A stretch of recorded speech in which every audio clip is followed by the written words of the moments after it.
Sir next sir part जी है हमारा, बच्चों को अंदर ले लो सर जी बच्चों को। सर डाउट था। हाँ बोलिए आप, किसको डाउट था? जो शॉप वुड है और हार्ट वुड है उसका पता कैसे करेंगे फिर हम? बेटा जो पिच मतलब कौन सा पार्ट किस में आता है? जो हमारे पिथ को इनसर्कल करता है, जो डार्क इन कलर होता है, सैपवुड होती है लाइट इन कलर होती है, ठीक है। सर जी जैसा फेयर एंड लवली वालों का वो फेस स्केल वाला। बेटा फेयर एंड लवली का ऐड थोड़ा चल रहा है, ये है डार्क इन कलर, मतलब जो मतलब डार्क फिर थोड़ा और फिर और साफ ऐसे वाला।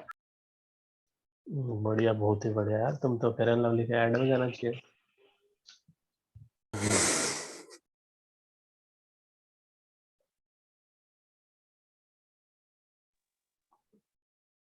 तुम्हारा नाम क्या है फेयर एंड लवली वाला? बादल नाम है सर जी मेरा। ठीक है। आज से आपने नया नाम दे दिया सर।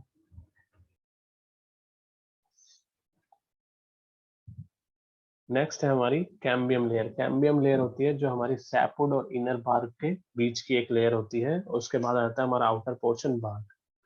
और मेडुलरी रेज होती है जो रेडियल डायरेक्शन में जो हमारी रेस मूव करती है उसे बोलते हैं मेडुलरी रेस, ठीक है।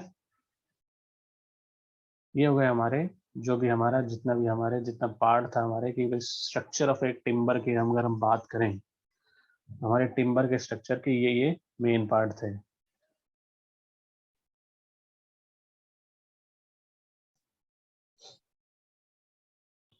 सर कैम्बियन लेयर का क्या बताया सर आपने? कैम्बियम लेयर जो होती है, जो हमारी सैपवुड होती है और जो आउटर बार्क होती है उसके बीच की एक लेयर होती है।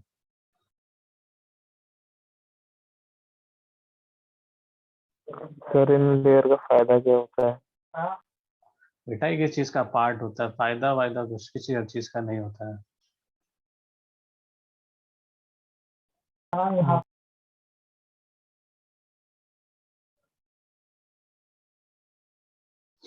कि जो पार्ट आपके आउटर बार्क में कन्वर्ट नहीं होता, जो सैपवुड का पार्ट, ठीक है, जो आउटर बार्क होती है उसमें कन्वर्ट नहीं होता, उसके बीच को बोलते हैं कैम्बियम लेयर, जो कन्वर्जन में रहता है, ठीक है। Okay sir thank you.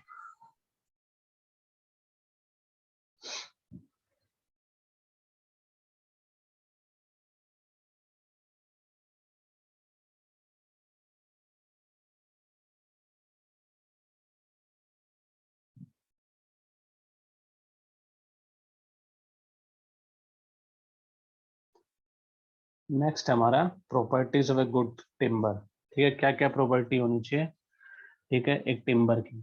Colour, colour जो होना चाहिए पूरी टिम्बर का एक यूनिफॉर्म होना चाहिए, ठीक है, कलर वेरी नहीं करना चाहिए। डेंसिटी ज़्यादा होनी चाहिए, ठीक है, जितनी ज़्यादा डेंसिटी ज़्यादा होगी उतनी ज़्यादा टिम्बर स्ट्रॉन्गर होती है। स्ट्रेंथ, तो उसकी सफिशिएंट स्ट्रेंथ होनी चाहिए ताकि वो रेजिस्ट कर सके जितना भी लोड उस पर एक्ट कर, ठीक है। वर्केबिलिटी, इजीली उसके साथ हम वर्क कर सकें, मतलब इजीली उसे काट सकें, ठीक है।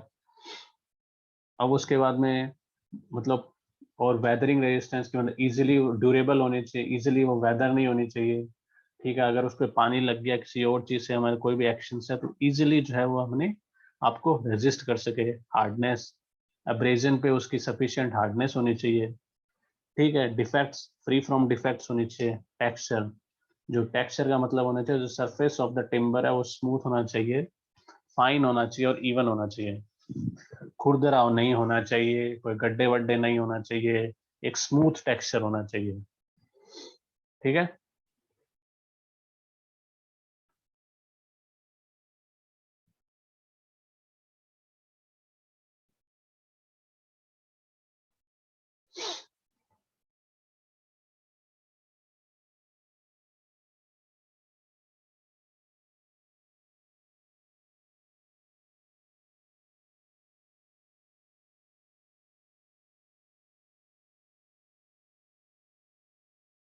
तो इसमें देख लेते हैं qualities of a good timber.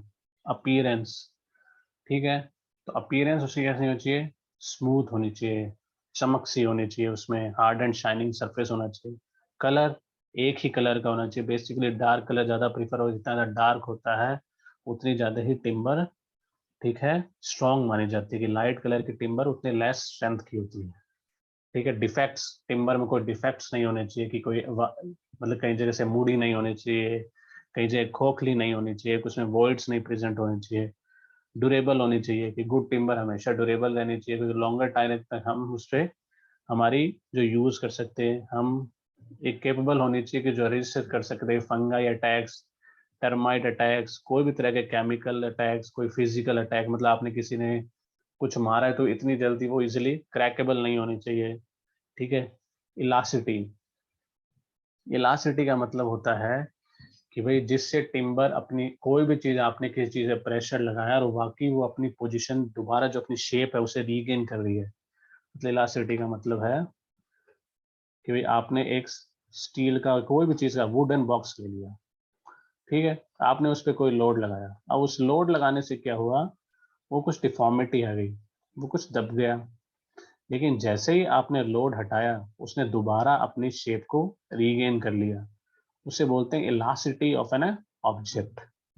ठीक है, तो उसकी इलास्टिसिटी अच्छी होनी चाहिए, आपने कोई लोड लगाया उसके बाद में अगर वो डिफॉर्म भी हो गया तो अपनी शेप को रीगेन कर ले।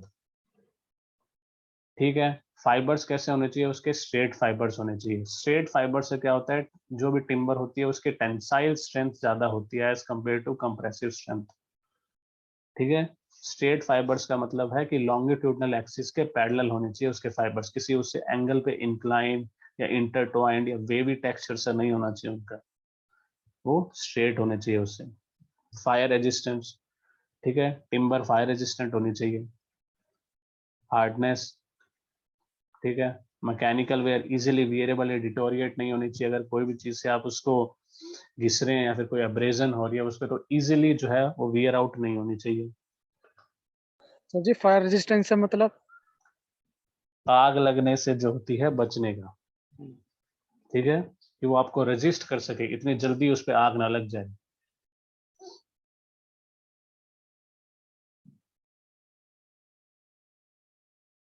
शेप, एक गुड टिम्बर अपनी शेप को मेंटेन करना चाहिए, ताकि कई बार क्या होता है कि पानी लगने के बाद क्या होता है, टिम्बर फूल जाती है, लकड़ियां फूल जाती है, तो टिम्बर अपनी शेप मेंटेन नहीं कर पा रही है। ठीक है, कई बार क्या होता है कि पानी लगने से वो उसमें कर्ल अप से हो जाता है, मतलब थोड़ी कर्ल हो जाती है, वो मुड़ सी जाती है, ऐसे सी हो जाती है। कई बार दरवाजे भी मुड़ जाते हैं, दरवाजे सीधे जाते जाते हैं इस तरह से नीचे की तरफ से जाते हैं, दरवाजे थोड़े से टेढ़े हो जाते हैं पानी लगने के बाद में, या किसी भी चीज के आपने बार बार ठोकर लगने के बाद में, तो कर्ल नहीं होने चाहिए। ये सब आपने देखा होगा, जब दरवाजा बंद करते हैं तो कई बार ऊपर से बंद हो जाता है, नीचे से बंद नहीं होता, तो लकड़ी नीचे से वॉर्प हो जाती है, थोड़ी उसकी शेप में चेंजेस हो जाते हैं। ठीक है, टिम्बर की स्मेल स्वीट टाइप की होनी चाहिए। पर ये पानी लगने से होती है, क्या? पानी लगने से होती है ये शेक चेंज? पानी लगने से होती है, क्योंकि वो एक्सपांड और कॉन्ट्रैक्ट करती है, इस वजह से। कई बार पानी लगने से भी होती है, कई बार यूज करने से भी हो जाती है, कि बार बार हम किसी चीज को दार मार मार के खोलते हैं ना, तो कई बार वो टेढ़ी हो जाती है। Okay sir. साउंड, साउंड जब भी टिम्बर को हम क्या बोल सकते हैं, नॉक करें या किसी चीज से हम उसे, ठीक है, स्ट्रक करें, तो उस पर क्लियर रिंगिंग साउंड आनी चाहिए। ठीक है, कोई डल साउंड से नहीं आनी चाहिए, मतलब एक रिंगिंग साउंड आनी चाहिए, जैसे आप स्टील को, कोई मेटल को हिट करते हो तो एक टंग किसी आवाज से आती है, वैसी एक रिंगिंग साउंड आनी चाहिए। ठीक है, स्ट्रेंथ, उसकी एक सफिशिएंट स्ट्रेंथ होनी चाहिए। ठीक है, वाटर परमेबिलिटी, इतना ज़्यादा परमेबल नहीं होना चाहिए, क्योंकि अगर परमेबल होगा तो पानी अंदर इजीली घुस जाएगा और फिर डी फ्रॉस्टिंग और फ्रॉस्टिंग के कारण वो उसमें क्रैक्स प्रोड्यूस हो जाएंगे। ठीक है, स्ट्रक्चर यूनिफॉर्म होना चाहिए। टफनेस, कि कोई भी इम्पैक्ट लग रहा है उसकी वजह से वो टफ होनी चाहिए, मतलब वो रेजिस्टेंस कर सके, ऑफर कर सके किसी भी इम्पैक्ट लोड जो उसके ऊपर लग रहा है। ठीक है, वेट हैवी होनी चाहिए और वर्केबल, इजीली वर्केबल होनी चाहिए।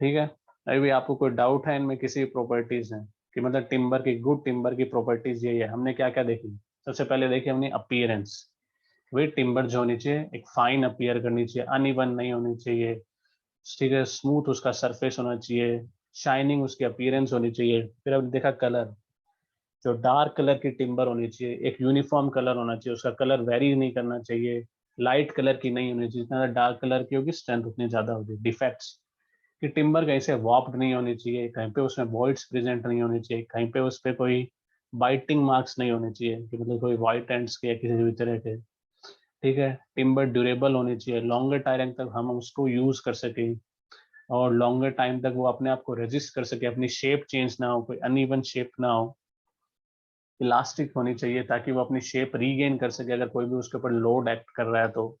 फाइबर्स उसके स्ट्रेट होने चाहिए, फायर रेजिस्टेंट होनी चाहिए हमारी जो भी टिम्बर है, हार्डनेस कोई भी अब्रेजन के कारण उसको रेजिस्ट कर सके, टिम्बर हार्ड होनी चाहिए, ठीक है। यहाँ पे हार्डनेस कहने का मतलब होता है कि भाई टिम्बर के अंदर कोई भी चीज इजीली पेनिट्रेट नहीं करनी चाहिए, ठीक है। मैकेनिकल वियर इजीली डिटोरिएट नहीं होना चाहिए due to friction between two substances, मतलब इजीली अब्रेड नहीं होनी चाहिए, उसमें अब्रेजन नहीं होना चाहिए, ठीक है। शेप, टिम्बर अपनी शेप हमेशा मेंटेन करके रखनी चाहिए। स्मेल, एक स्वीट स्मेल आनी चाहिए। साउंडनेस, एक रिंगिंग साउंड आनी चाहिए जब भी उसे स्ट्रक करें। उसकी स्ट्रेंथ अच्छी होनी चाहिए, स्ट्रक्चर यूनिफॉर्म होना चाहिए, अच्छी टफनेस होनी चाहिए, किसी भी इम्पैक्ट लोड को वो उसे रेजिस्ट कर सके। इतनी ज्यादा परमिएबल नहीं होनी चाहिए, परमिएबल कहने का मतलब होता है वाटर के रसे में उसमें कोई ज्यादा वॉइड्स प्रेजेंट नहीं होनी चाहिए। कई बार क्या होता है स्ट्रक्चर में बहुत ज्यादा वॉइड्स प्रेजेंट हो जाते हैं, तो एक डायरेक्शन से वॉइड्स जो होते हैं इंटरकनेक्टेड हो जाते हैं और एक डायरेक्शन से दूसरी डायरेक्शन के तक पानी फ्लो करना स्टार्ट कर जाता है, इसे बोलते हैं परमेबिलिटी, ठीक है। तो इस पानी को रोकने के लिए हम बोलते हैं इम्परमेबिलिटी। अगर पानी नहीं जा रहा तो उसे बोलते हैं इम्परमेबिलिटी। तो ये प्रॉपर्टी टू जो होनी चाहिए कि उसमें इंटरकनेक्टेड वॉइड्स नहीं होने चाहिए, या फिर वॉइड्स प्रेजेंट ही कम होने चाहिए, वॉइड्स होंगे उस स्ट्रक्चर में पर इंटरकनेक्टेड वॉइड्स नहीं होने चाहिए ताकि उसके अंदर से पानी पास ना कर पाए, ठीक है।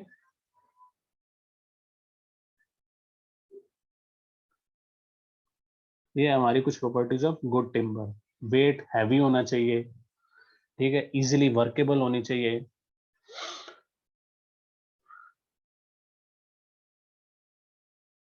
अब नेक्स्ट हमारा इसमें आता है सीजनिंग। सीजनिंग का मतलब होता है रिमूवल ऑफ मॉइस्चर, ठीक है। जो भी हमारी जो भी टिम्बर है उससे हम मॉइस्चर रिमूव करते हैं। रिमूव करने के लिए हम अलग अलग मेथड यूज करते हैं। आर्टिफिशियल सीजनिंग होती है और एक नेचुरल सीजनिंग होती है। नेचुरल सीजनिंग सबसे पहले आती है सीजनिंग जिसमें हम डायरेक्ट सन में, हमने क्या करा पेड़ काटा, उसे धूप के अंदर रख लिया, ठीक है, वो भी एक तरह की नेचुरल सीजनिंग होगी, ठीक है, ऑटोमेटिकली जो खुद से सीजन हो रही है, ठीक है। अगर हम आर्टिफिशियल सीजनिंग की बात करें तो हमने क्या करा, किसी ट्री का जो हमने तना है उसके अंदर से करंट पास करना शुरू कर दिया। करंट पास करने से क्या होता है, जो भी हमारा जो मॉइस्चर प्रेजेंट होता है वो इवेपोरेट हो जाता है। वो एक तरह का पार्ट का हो गया हमारा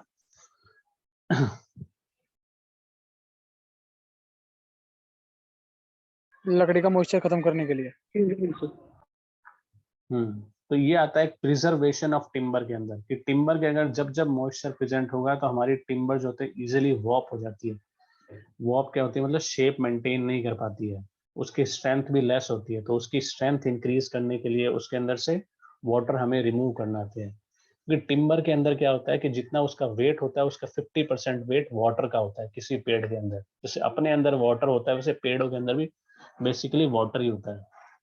तो हमें वो उस वेट को रिड्यूस करके उसकी स्ट्रेंथ को गेन करवाने के लिए उसे बोलते हैं प्रोसेस को सीजनिंग। क्या बोलते हैं, सीजनिंग। ये मतलब टिम्बर के अंदर क्या है, 50% तो वाटर ही है। When a tree is newly felled, it contains about 50% or more of its oven dry weight. Oven dry का मतलब वेट होता है कि ओवन के अंदर जो ड्राई करने के बाद में जो वेट मेजर करेंगे उसे बोलेंगे ओवन ड्राइंग वेट। ये वाटर प्रेजेंट होता है सैप की तरह या form of SAP and moisture. SAP मतलब कहने की बात है कोई भी लिविंग जो भी उसके अंदर प्रेजेंट होगा सेल्स या उसके अंदर, वो कहने का मतलब है जो उसके अंदर मॉइस्चर प्रेजेंट होगा। तो वाटर जो होता है हम अलग अलग तरह से वाटर रिमूव करते हैं। हमने दो तरह की प्रोसेस देखी, एक नेचुरल देखी और एक आर्टिफिशियल देखी, ठीक है।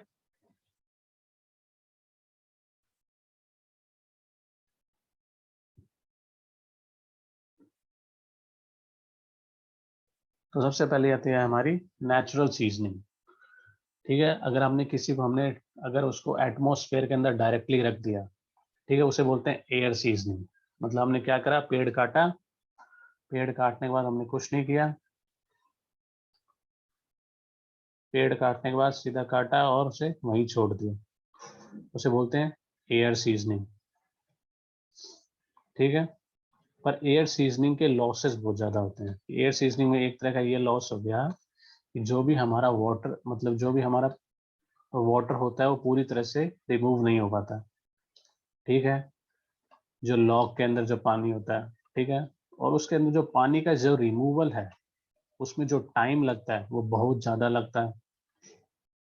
ठीक है, और उसके बाद अगर जो एटमॉस्फेरिक कंडीशन जो होती है, मतलब जो मान लो अगर वो पड़ा है वहां पे, जो एटमॉस्फेयर जो बाहर के आउटर एजेंट्स है जो उसकी वजह से जो होते हैं लकड़ी हमारी और डिग्रेड करना स्टार्ट कर जाती है।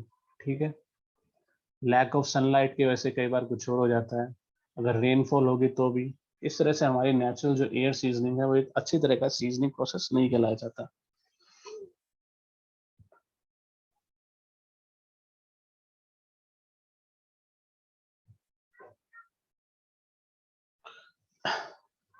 बाकी जो भी है हम वो नेक्स्ट क्लास में डिस्कस कर लेंगे।